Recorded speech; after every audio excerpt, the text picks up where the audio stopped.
Friends, welcome to my channel. చూడండి friends, బాడీకి ఎంతో చలవ చేసే పులుసు మెంతుల పులుసు చేస్తున్నాను నేను. చూడండి, దానికి మనం మెంతుల పులుసుకి ఏవేవి కావాలనేది నేను ఒక ప్లేట్లో పెట్టి చూపిస్తున్నాను. చూడండి ఫ్రెండ్స్, 4 ఉల్లిపాయలు, 3 పచ్చిమిరపకాయలు, 2 ఎండుమిరపకాయలు, అలాగే అల్లం వెల్లుల్లి.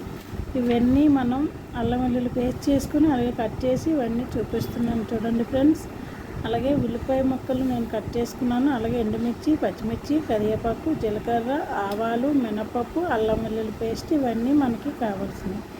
అలాగే మెంతులు 1 అవర్ పాటు నేను ముందుగుంటగానే నానబెట్టుకున్నాను, ఒక 1/2 స్పూను. అలాగే నిమ్మకాయ సైజ్ అంతా చింతపండు కూడా నేను నానబెట్టుకున్నాను, ఒక 1/2 అవర్ అయింది ఫ్రెండ్స్. అలాగే ఇప్పుడు స్టవ్ వెలిగించి కళాయి పెట్టేశాక ఆయిల్ వేసాక మీకు చూపిస్తున్నాను. చూడండి, ఇప్పుడు ఆయిల్ వేస్తున్నాను. ఆయిల్ వేసుకుని మనం ఆయిల్ వేడయ్యాక మనకి పోపు దినుసులు ఉంటాయి కదా, మినపప్పు, ఆవాలు, జీలకర్ర, కరివేపాకు, పచ్చిమిర్చి, ఇవన్నీ వేసుకోవాలి. చూడండి, ఇవన్నీ వేసుకొని ఫ్రై అయిన తర్వాత ఇంకా ఇవన్నీ ఫ్రై అవ్వాలి. ఇప్పుడు 1 నిమిషం పాటు కరివేపాకు కూడా వేసేద్దాం. కరివేపాకు కూడా వేసుకున్నాక కొంచెం ఉల్లిపాయ ముక్కలు వేసుకొని ఫ్రై చేద్దాం. అలాగే ఇంకా ఉల్లిపాయలు కూడా ఇంకా ఉన్నాయి కదా ఉల్లిపాయ ముక్కలు, అన్ని ఉల్లిపాయలు వేసుకున్నాక మీకు చూపిస్తున్నాను. చూడండి, ఇంకా వేరేది ఇప్పుడు వేస్తున్నాను ఉల్లిపాయ ముక్కలు. ఇవన్నీ వేసుకున్నాక ఒకసారి కలుపుకోవాలి. ఇవన్నీ కలుపుకున్నాక ఇవన్నీ బ్రౌన్ కలర్ వచ్చినంత వరకు మనం ఫ్రై చేస్తూ ఉండాలి. చూడండి, అలాగే ఇందాక మనం చూపించాను కదా అల్లం వెల్లుల్లి, అలాగే ఆ అల్లం వెల్లుల్లి పేస్ట్ అనేది కూడా ఇప్పుడు మనం వేసుకోవాలి. చూడండి, అల్లం వెల్లుల్లి పేస్ట్ వేసాను.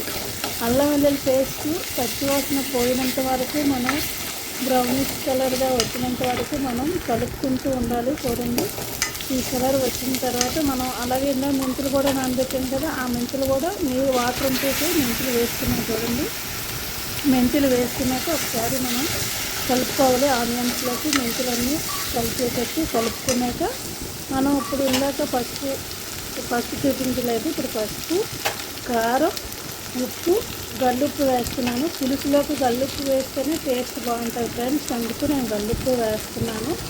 ఇవన్నీ వేసుకొని ఒకసారి మనం ఉప్పు కారం అంతా ఉల్లిపాయ ముక్కకి పడుతుంది, బాగుంటుంది టేస్ట్ అనేది. అందుకోసము మనం ఇవన్నీ కలుపుకొని ఒకసారి కలుపుకున్నాక చూడండి, ఇందాక చింతపండు పులుపు చూపించాను కదా, అది అనేది పులుపు తీసుకున్నాక ఆ పులుపు కూడా మనం ఇప్పుడు వేసుకోవాలి ఇందులోని. ఆ పులుపు వేసుకున్నాక మీకు చూపిస్తున్నాను. అలాగే ఈ పులుపు మనకు సరిపోద్దో చాలు అనేది ఒకసారి గరిటతో కలుపుకొని ఇప్పుడు మనం ఇప్పుడు అంత పులుపు వేసామో అంత వాటర్ వేసుకుంటే ఏటవుతుందని కొంచెం మరిగేటప్పటికి వాటర్ కూడా వేసుకోవాలి. ఇప్పుడు వాటర్ వేసుకున్నాక మనం ఒకసారి కలుపుకునే వీడియో స్కిప్ అయింది ఫ్రెండ్స్, మూత పెట్టేశాను. చూడండి, మూత పెట్టేసి ఒక 5 మినిట్స్ తర్వాత మీకు చూపిస్తున్నాను. ఇంకా పులుసు మరగాలి. ఆ పులుసు మరిగింది లేదు, ఇప్పుడే ఈ టైంలోనే మనకు ఉప్పు సరిపోయిందా లేదా చూసుకుంటే వేసుకోవచ్చు ఫ్రెండ్స్. అలాగే మళ్ళీ ఇంకొకసారి మూత పెట్టుకుందాం.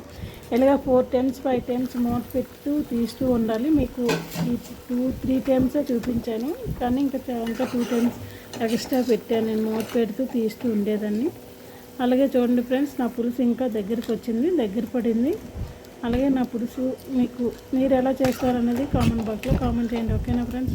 ఈ మెంతుల పులుసు కానీ మీకు నచ్చినట్టయితే లైక్ చేయండి, షేర్ చేయండి, సబ్స్క్రైబ్ చేసుకోండి. Okay friends, bye.